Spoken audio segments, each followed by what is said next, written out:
This episode is brought to you by my Fertility Awareness Mastery online self-study program.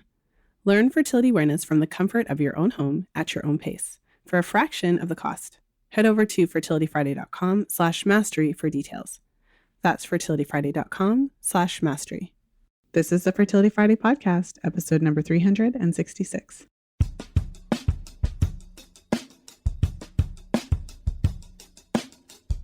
Welcome to the Fertility Friday podcast, your source for information about the fertility awareness method and all things fertility. I'm your host, Lisa Hendrickson-Jack. I'm the author of The Fifth Vital Sign and the Fertility Awareness Mastery Charting Journal. I'm a certified fertility awareness educator and holistic reproductive health practitioner with nearly 20 years of experience teaching women to connect to their fifth vital sign through menstrual cycle charting, balancing hormonal health, and optimizing the menstrual cycle without hormones. I'm outspoken about hormonal birth control and its impact on fertility and overall health because you have the right to know how your body works and how artificial hormones disrupt that natural process. I host live coaching programs to help you achieve optimal fertility and health because it's important to have healthy menstrual cycles regardless of whether or not you want to have babies. I'm also a wife and mother of two beautiful boys. I know, I'm a busy girl, but I managed to fit it all in. This podcast is designed to empower you to take full control of your cycles, your fertility, and your overall health. And I'm so excited that you're here with us today.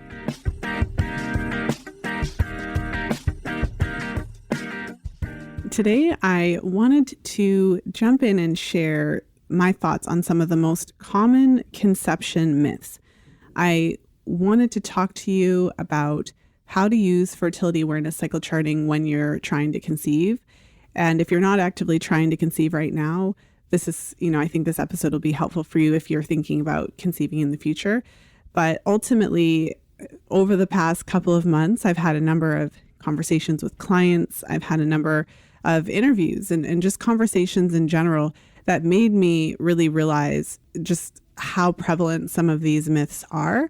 So a little bit of background about me that, some of you already know is that when I started charting, I was 18 or 19 years old. So having charted for most of my life, charted my cycles with fertility awareness, it meant that I never really had the opportunity to develop a lot of these common myths. And so sometimes, I suppose in my case, I don't even realize how prevalent they are. But it's been brought to my attention. So we're going to go ahead and dive in and talk about some of these things today. And so now before I jump into the myths themselves, I did want to give some background about how fertility awareness cycle charting can be helpful with fertility.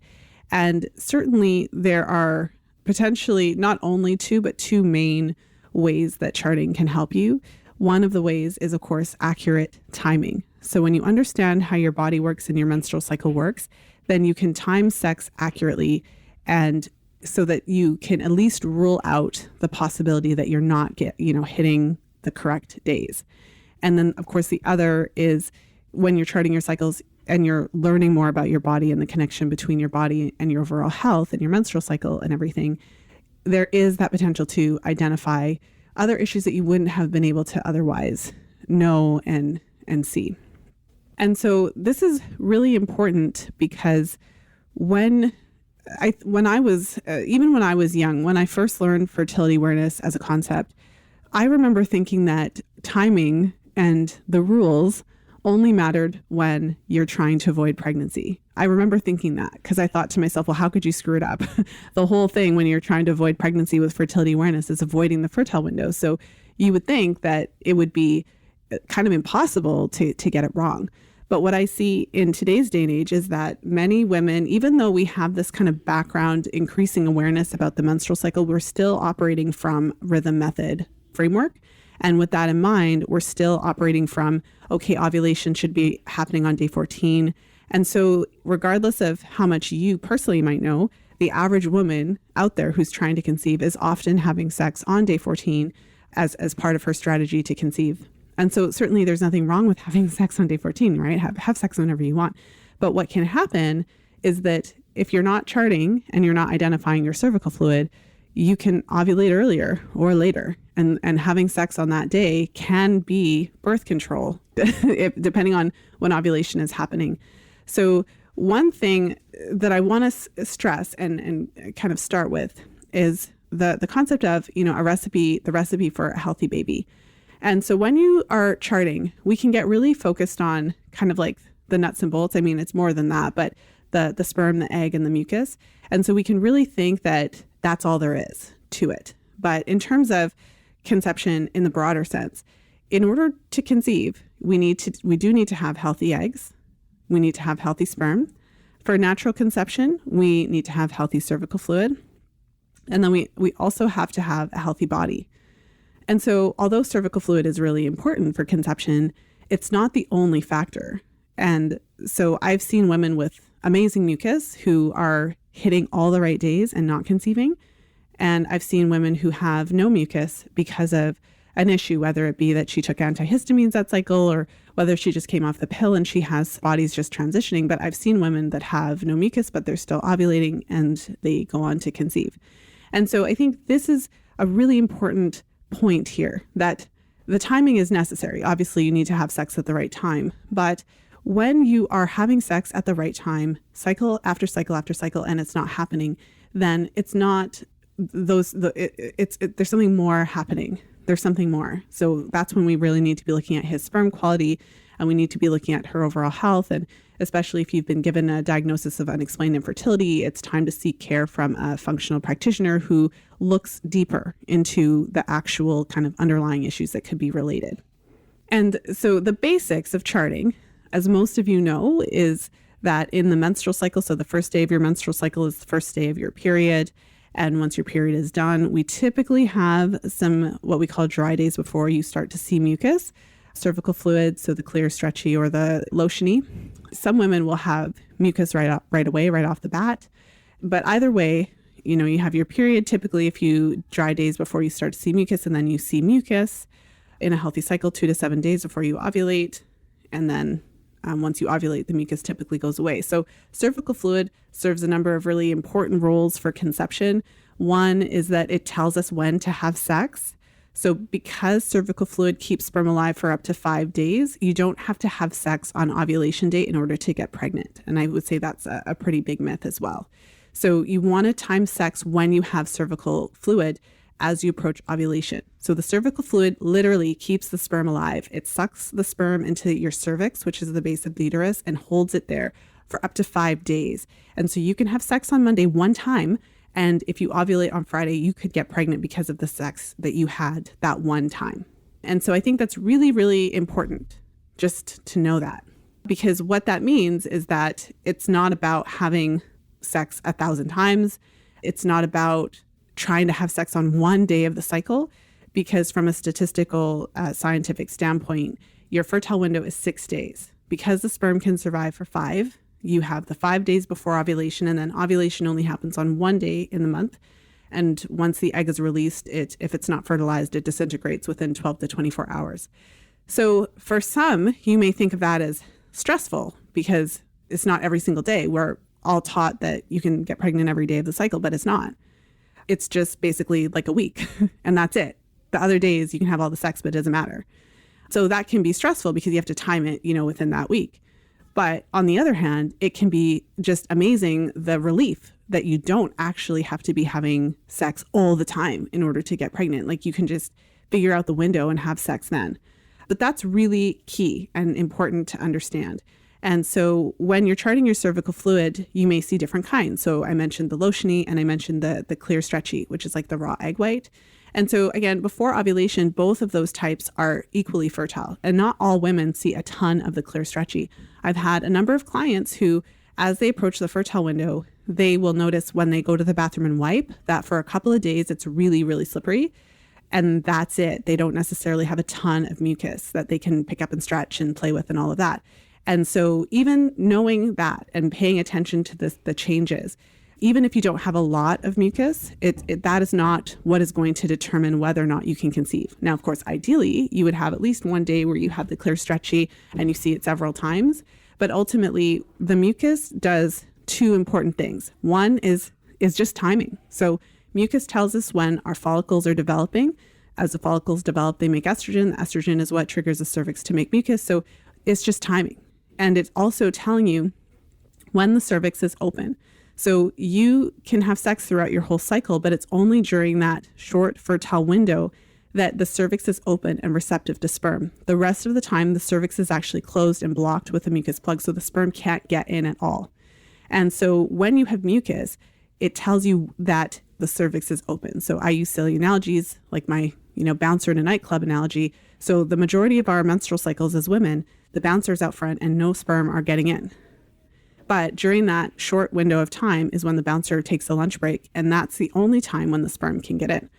So regardless of whether you see a little bit or a lot, regardless of whether you see the lotiony or whether you see the clear stretchy, or whether you just notice that it's really slippery and lubricative, or you notice like a feeling of wetness in your underwear at a certain, before ovulation, that is when you want to have the sex.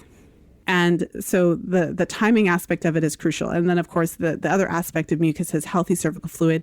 It plays a really important role in screening out abnormal sperm. So even the healthiest man alive, about half of his sperm is not optimal.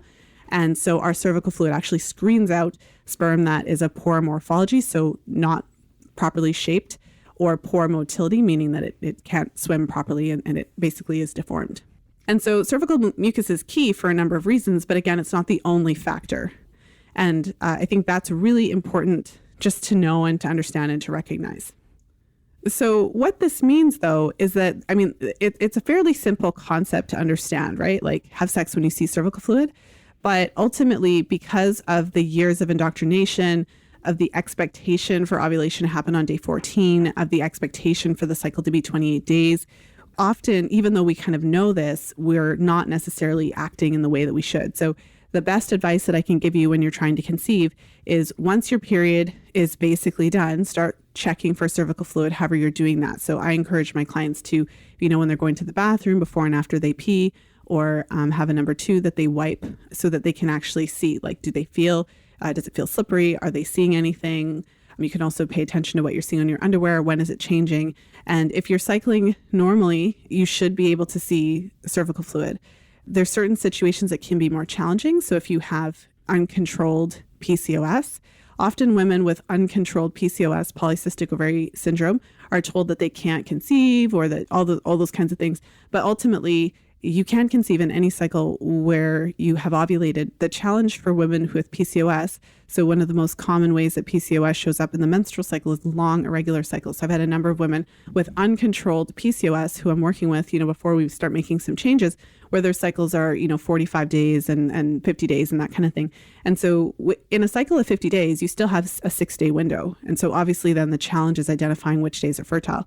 And many women with PCOS will have lots of mucus. So they may have it for weeks in a row, or they may have multiple patches. So they're going to see mucus and then they're going to not, and then they're going to see it and they're going to not. And so there's all these possible days of fertility. And from the standpoint of fertility awareness, you do want to consider all of those mucus days before ovulation to be potentially fertile, because they are. And so this is a challenge for women with PCOS, but you can approach that challenge twofold. One is to understand the role of mucus and to really start paying attention to your patterns so that you can identify those potentially fertile days.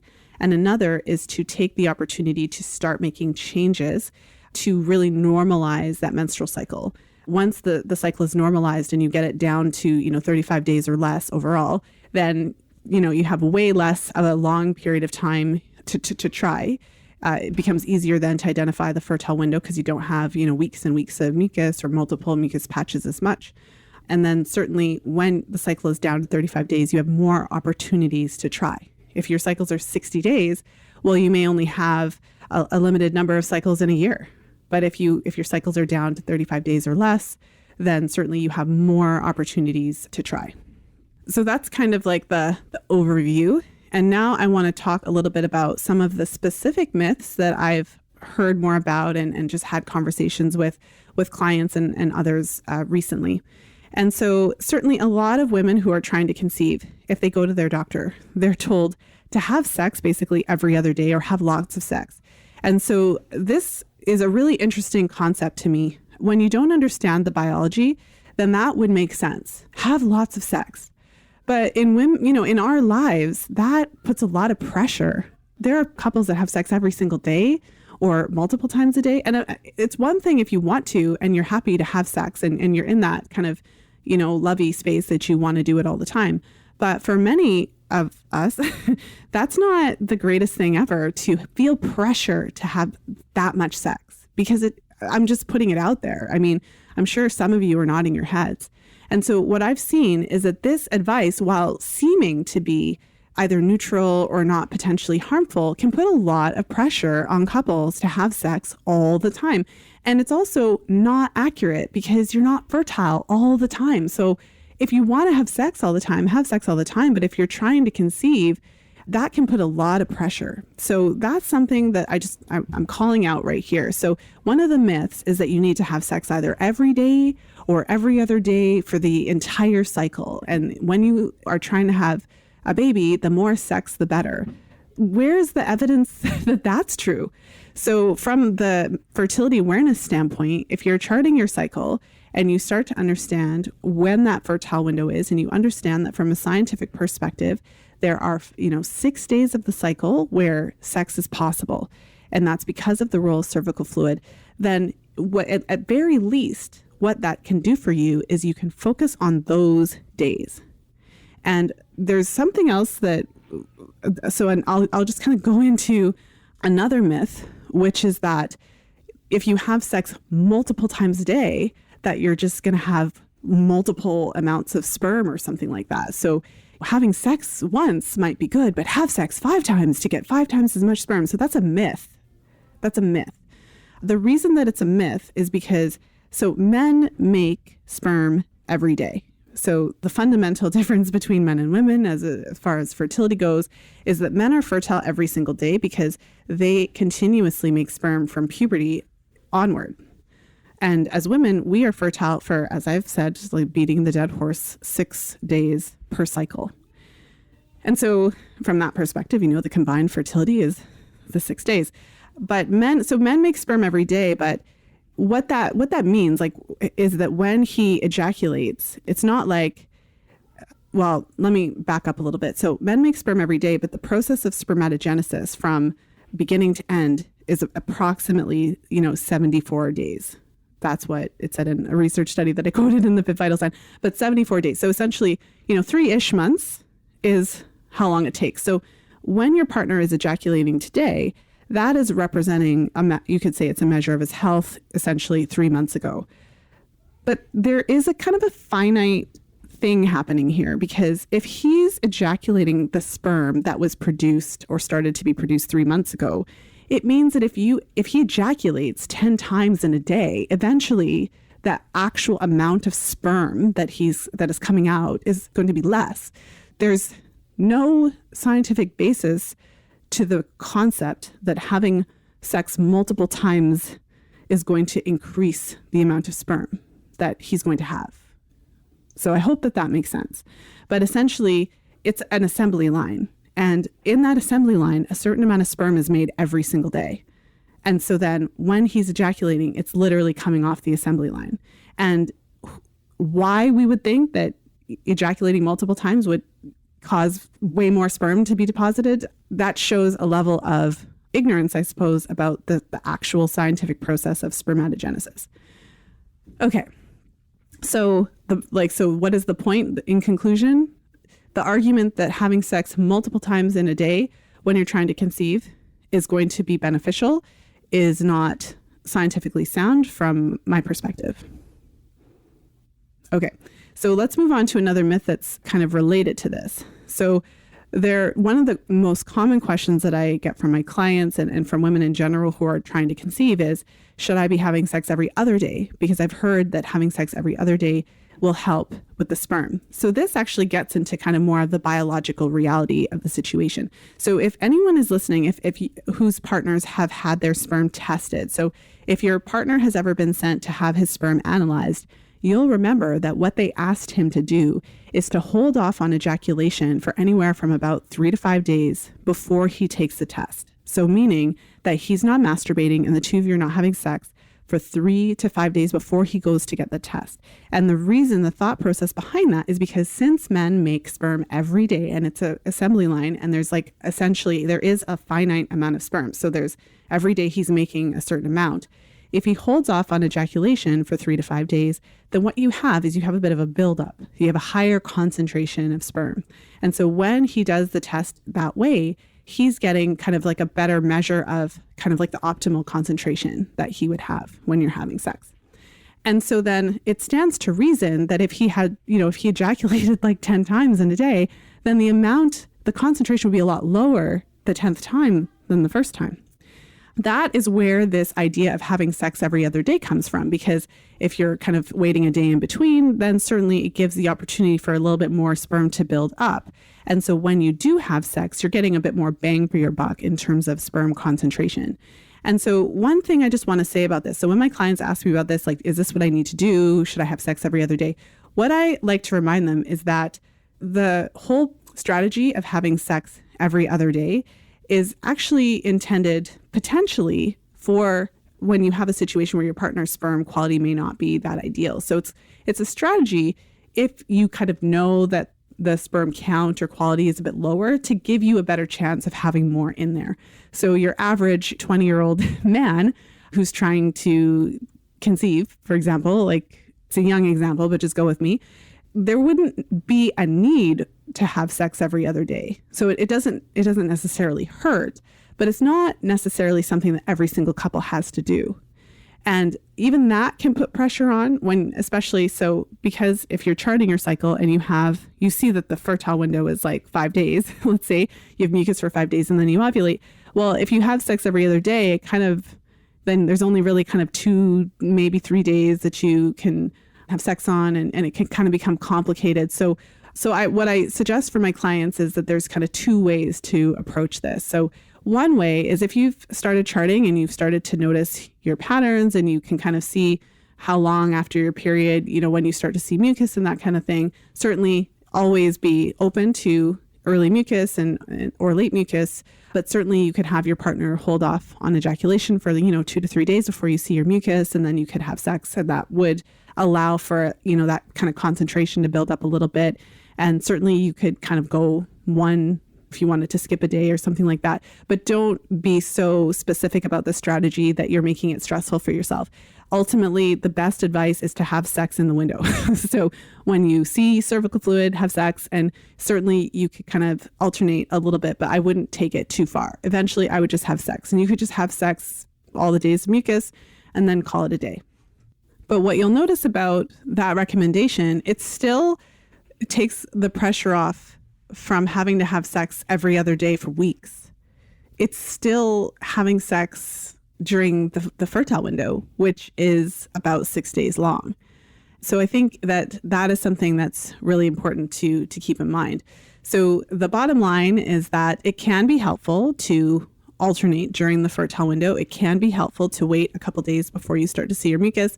It's not helpful to wait more than 4 to 5 days. There is a point where it's no longer helpful. It is helpful for men to ejaculate fairly regularly because they're always producing new sperm. So it does make sense to not kind of take this too far. And so holding off on ejaculation, for 3 to 5 days before you start to see your cervical fluid is sufficient. And we don't need to necessarily take it like further than that, because there's diminishing returns for waiting longer periods of time. So it's not beneficial to wait 6 and 7 days in between having sex, but waiting a few days can be helpful to build up the sperm concentration. So, and it doesn't mean that he's making more sperm. It just means that he's making, the assembly line. So he's making sperm every day, and you're basically just kind of collecting it and then releasing it. And so from that perspective, then it's not harmful to have sex more than once a day. If you want to, great. But it's not that having sex 3 times means you have 3 times as much sperm in you ready. That's not how it works. So hopefully that is clear. And hopefully that helps to take off some of the pressure and stress. Because as I mentioned, I've been having a number of conversations about this with clients, with just women in general over the past several months. And part of the reason that I'm doing this episode is because it's become quite clear to me that these types of strategies that doctors often tell people to do kind of in passing and obviously not thinking that it could potentially be harmful can put a lot of pressure on a couple.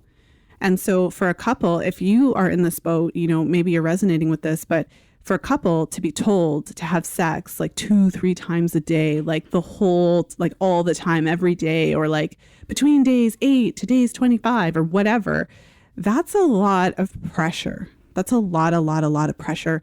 And for couples who have been trying to conceive for a long period of time, what can happen is that it's no longer fun. It can become a chore. It can feel like something you have to do. You're doing it even if you don't feel like doing it, even if you don't feel sexy, you're still doing it.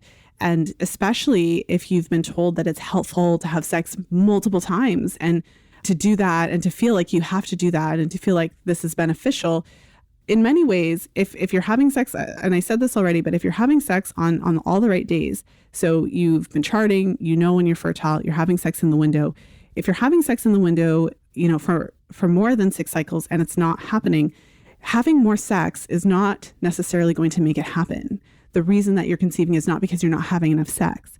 And so that type of advice of just have more sex or have sex multiple times a day or whatever can cause couples to focus on the wrong thing, putting all their energy into this, thinking it's going to help, when perhaps what needs to happen is a deeper assessment into his health or her health or something else that's really the actual problem. So for couples who are having fertility challenges, the issue is not typically that they're not having enough sex. And that's why I feel like it's really problematic to follow these types of myths. I wanted to pop in with a quick message from today's sponsor, Audible. Did you know that you can listen to The Fifth Vital Sign for free when you sign up for a 30-day trial with Audible? Head over to fertilityfriday.com/audible for details. That's fertilityfriday.com/audible. Now let's jump back into today's episode.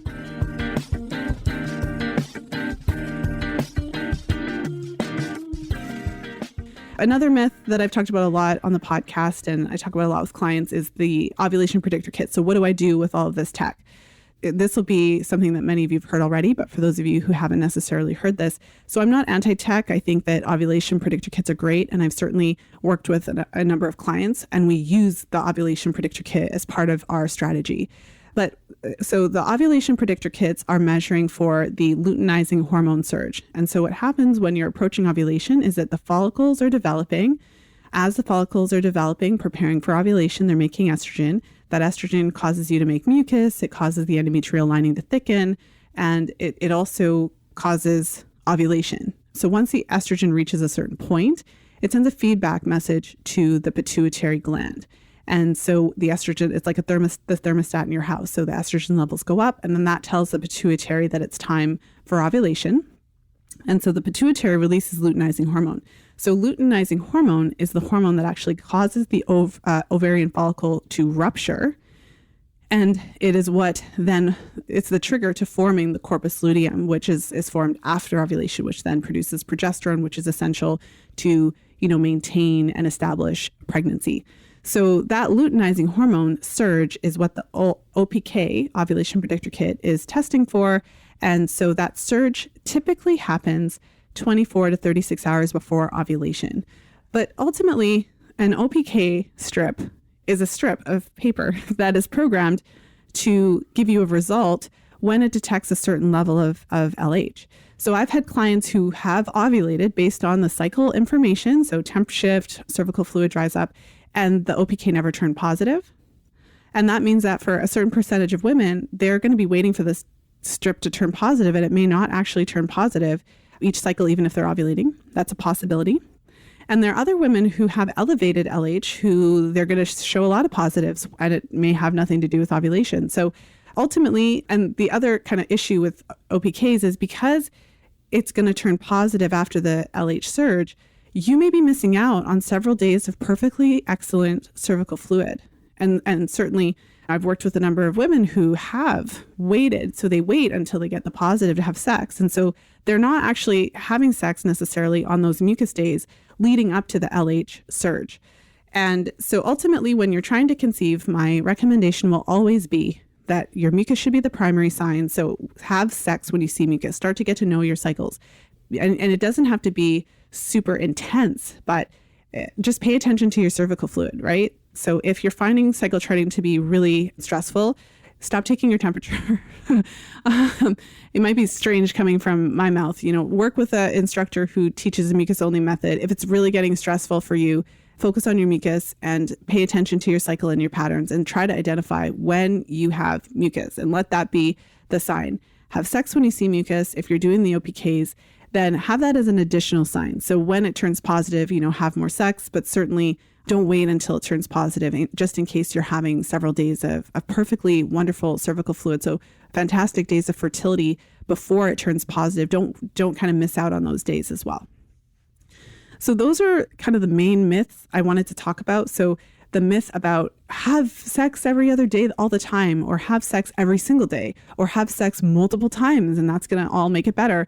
And then also the Ovulation Predictor Kit myth that you should wait until it goes positive to have sex. And that is also based on the myth that you need to have sex on ovulation day. And that's like literally the whole cycle is about timing it on that one day. So those are all myths. Sex is possible from having sex once, 4 days before ovulation. It's not about having more sex or trying to have sex directly on ovulation day. And if that is the one thing that you take from this episode, I hope that it is. A second point that I've also alluded to and made is that if you are timing sex correctly, cycle after cycle after cycle, and it is not happening, pregnancy is not happening, it's been 6 cycles of you actually having sex in the window. And I don't mean like any sex.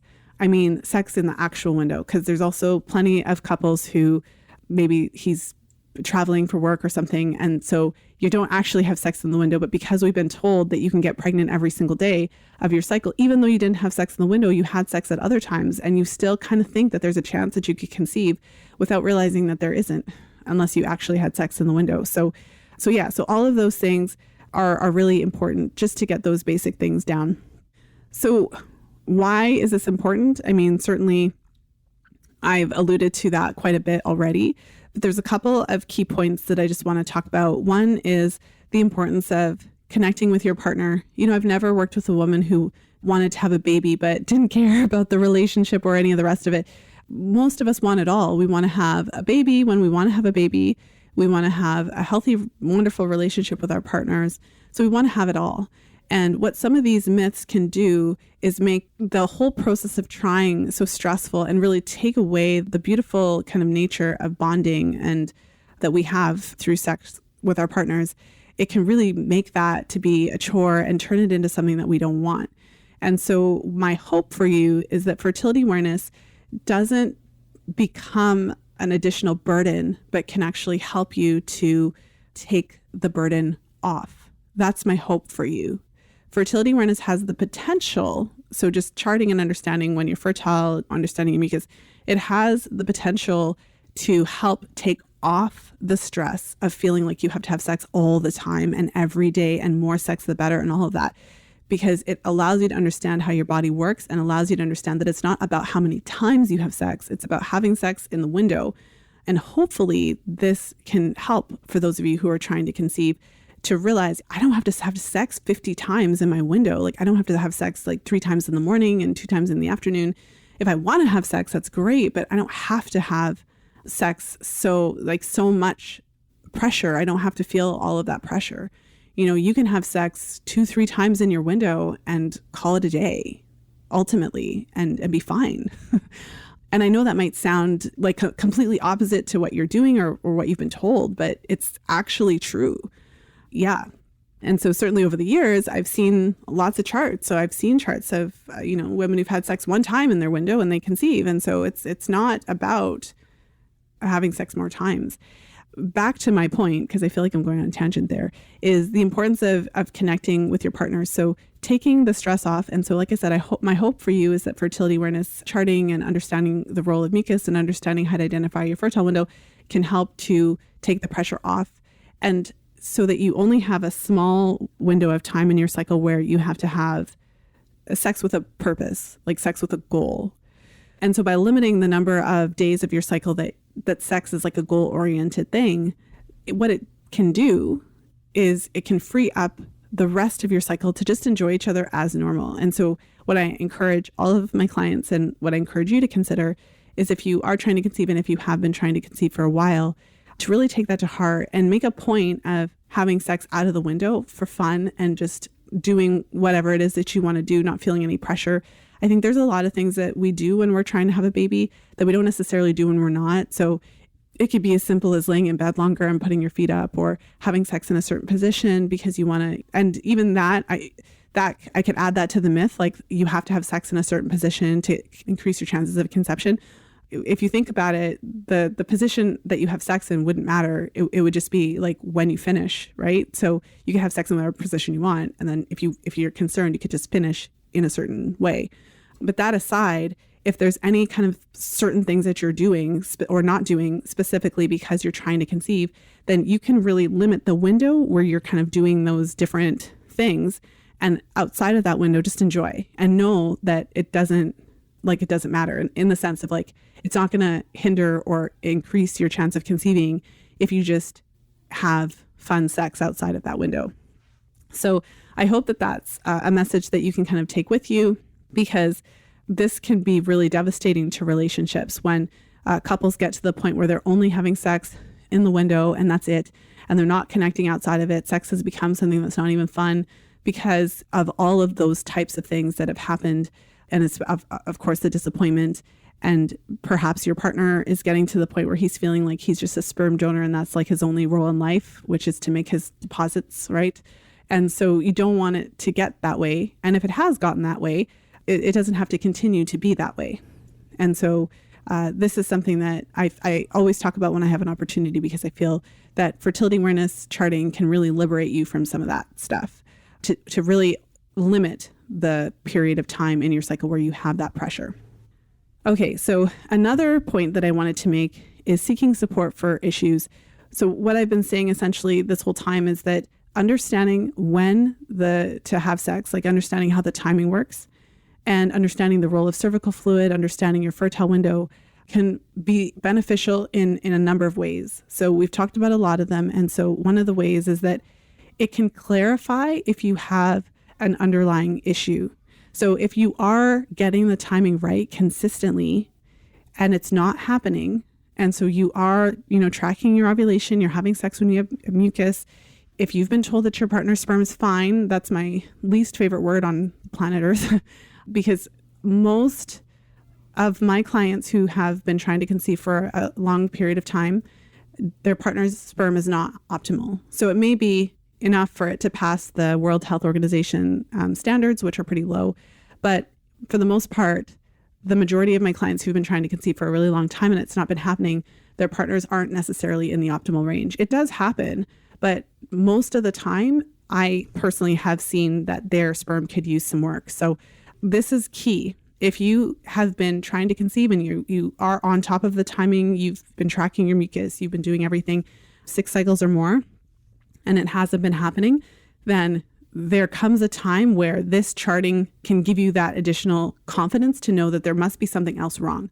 So if you're having sex on the right days, you're having sex when you see mucus, it's within 5 days of ovulation, if you're tracking your temperature and all of that, and you kind of know when it's happening, then there comes a point where you have to say, okay, it's not because I'm timing it wrong. It's not because we're not having enough sex. It's not because I'm not laying down in my bed long enough with my feet up. So it can be the thing that prompts you to really look deeper and seek that additional support. So when you're trying to conceive and it's not happening, it's really beneficial to have a team approach. So of course you need your doctor, you need your fertility specialist, but you may also need a functional doctor, a doctor that looks at root cause medicine. You may also need a naturopath. You may also need, if you have a specific health issue, if you have gut related issues, or if you have the MTHFR gene mutation or something like that, if you have an additional thyroid issue, or you have PCOS, or if you have an additional issue, if your partner has health issues, then this would be the opportunity to actually look deeper to see if there's something else that's happening. So the takeaway is, if you're timing it right and you're not getting pregnant, it's not because you're not having enough sex. Simple as that. There has to be something else going on, and it would be time to seek support to see about improving those underlying factors. And particularly look at his sperm. And even if you were told that it was fine, get a second opinion. Have someone else look at it. Go to a functional doctor who specializes in male fertility and have that doctor look at the sperm as well. Okay. And then the last thing I wanted to talk about is when charting becomes an issue. So the other thing that has come up in a lot of conversations is that for many women who are trying to conceive, the charting becomes a source of stress and emotional distress, essentially, because, you have your period and then you have your fertile window when you have all the sex, and then you have the 2-week wait to see if you're pregnant or not. And certainly taking those temperatures every day and kind of having that repeated cycle of disappointment, if that's been your experience and you haven't conceived within a certain period of time, it can become really, really stressful for anyone. And so in those types of situations, it really depends on the woman and it really depends on the situation. So again, it might seem strange for the fertility awareness person to be saying like, well, if it gets too stressful, just stop charting. That's literally what I'm saying. If it gets too stressful, you can like put away the thermometer. And one of the things you can consider, especially if you still want to be paying attention to timing and things like that, is one of the things I find though is that when you start charting and you pay attention to your cervical fluid, it's not like you can unsee that. So you would still know that you have it when you have it, I feel like. But you could just not, like you can modify the way that you're charting. If it's causing you a lot of stress, you can either stop charting, stop writing it down for a period of time. You can give yourself a specific window of time. You could go to mucus only, so stop doing temperatures and just do mucus and literally just focus on that and don't time it or whatever. It's hard because you'll still know, but at the same time, if it's really stressing you out, then you may have to just stop for a while. And you can stop while still paying attention to your fertile window in a general sense, because when it comes to trying to conceive, it's really just about having sex in the window. So something to think about, at least. For many of you, it's not too stressful and you like charting and it's fine. But there's a certain percentage of women who it gets real stressful for, and it just becomes something that they have to kind of put in the back burner for a period of time. And that's okay. There's no rules here. You can do whatever you need to do. And again, you can still pay attention to your signs and not necessarily write it all down. And you can certainly do it in such a way that it's not causing you as much stress. So if, as I bring this episode to a close, if I were to summarize what we've talked about today, what we've talked about is a recipe for a healthy baby to really know the role of fertility awareness in conception. So to know the role in it in terms of timing, to understand the role of cervical fluid, and really to understand just like when to do it, when to have the sex, to really take the pressure off by recognizing and acknowledging that the fertile window is barely short, and giving yourself permission to then enjoy the period of time that you are not in the fertile window with your partner so that you can still connect. To not feel pressure to have sex all the time, every day, every other day, multiple times a day, all the time. From a scientific standpoint, to recognize that having more sex doesn't necessarily increase the chance of conception. So to free yourself from that, especially if you've gotten to the point where it's negatively affecting your relationship. Many people may think that the type of advice that they're giving, many even healthcare practitioners may think that it's harmless to tell people just have more sex and have sex 5 times a day. That's a real example that one of my clients told me, like her doctor told her to have sex 5 times a day because it's going to end up with more sperm, and that's not even biologically accurate. So certainly if you've heard some of these things, hopefully this episode is helping to kind of take it down a notch so that we can really find the best way to keep trying, but without losing your relationship or your sanity, because it's not necessary. So yeah, if I was to, and to keep going with I'm trying to like not go totally off tangent, but kind of keep to the summary.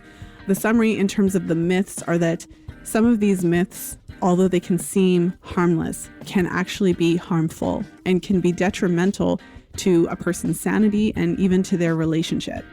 And also, many of these things that women are being told to do and couples are being told to do are not only unnecessary, but unhelpful.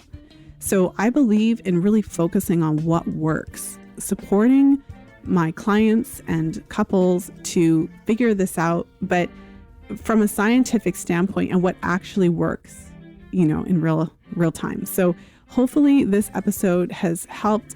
Hopefully it's encouraged you, taught you something more about the fertile window and how to manage it. taken some of the stress off when it comes to conception, not having to feel like during the window you have to have like so much sex and for it to be so stressful, to know that you could have sex 2 or 3 times in the window and that could be fine. But also to help you identify that if you are having sex at the right time, cycle after cycle, and it's not happening, to really start to look at what actually is the problem. Because in the vast majority of cases, the problem isn't that you're not having enough sex or that, you need to have sex 5 times instead of once, right? That's not having more sex when you're not looking at the underlying root problem isn't necessarily going to result in what you want. And as a last thought, there is some degree of magic when it comes to conception, for lack of a better word. There is just something to be said for when it's the right time and when it's supposed to happen. And so certainly one of the biggest challenges when you're trying to conceive is that you just never know. Is this going to be the cycle? Is it going to be next cycle? It can feel like it's never going to happen, and it could happen next cycle or the cycle after that. And so certainly I hope that this episode has at least given you a bit of a different perspective, or at least more of a rounded perspective, and also giving you some hope and some real strategies to follow if you do find yourself in that unfortunate situation of trying to conceive for far more cycles than you ever thought that it would take.